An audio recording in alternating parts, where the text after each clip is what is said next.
Friendly policing అనేది నమ్మకానికి నాంది. ఈరోజు ఫ్రెండ్లీ పోలీసింగ్ వ్యవస్థ ప్రజలకు కొంత పోలీసుల పట్ల ఎంతో నమ్మకాన్ని పెంచింది అనే విషయాన్ని ఈ సందర్భంగా నేను మీతో తెలియజేయదలుచుకున్నాను. గతంలో పోలీసులు అంటే ఒక భయం అనేది వాతావరణం ఉండేది. ఈరోజు ఆ వాతావరణం లేకుండా వాళ్ళతో స్నేహపూర్వకంగా ఉండేటువంటి పరిస్థితి ఈరోజు మన రాష్ట్రంలో ఉన్నది. ఇది మంచి పరిణామం అనే విషయాన్ని ఈ సందర్భంగా నేను తెలియజేయదలుచుకున్నాను. అథారిటీ అనేది మన రాష్ట్ర ప్రభుత్వం ఈ మధ్యన ఏర్పాటు చేయడం జరిగింది.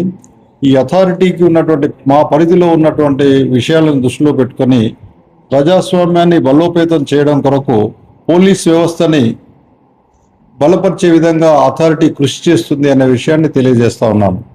ఈనాడు ఎన్జిఓ సంస్థలు కానీ, ఉద్యోగస్తులు కానీ, విద్యావంతులు కానీ చట్టాలపై ప్రజలకు అవగాహన పెంచాల్సిన అవసరం మీ అందరి మీద ఉన్నది.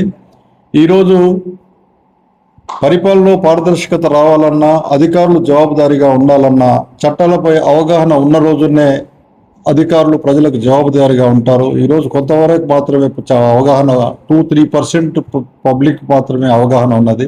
దీన్ని అవగాహన అందరిలో పెంచేటువంటి పరిస్థితి తీసుకురావాలని కోరుతా ఉన్నాను.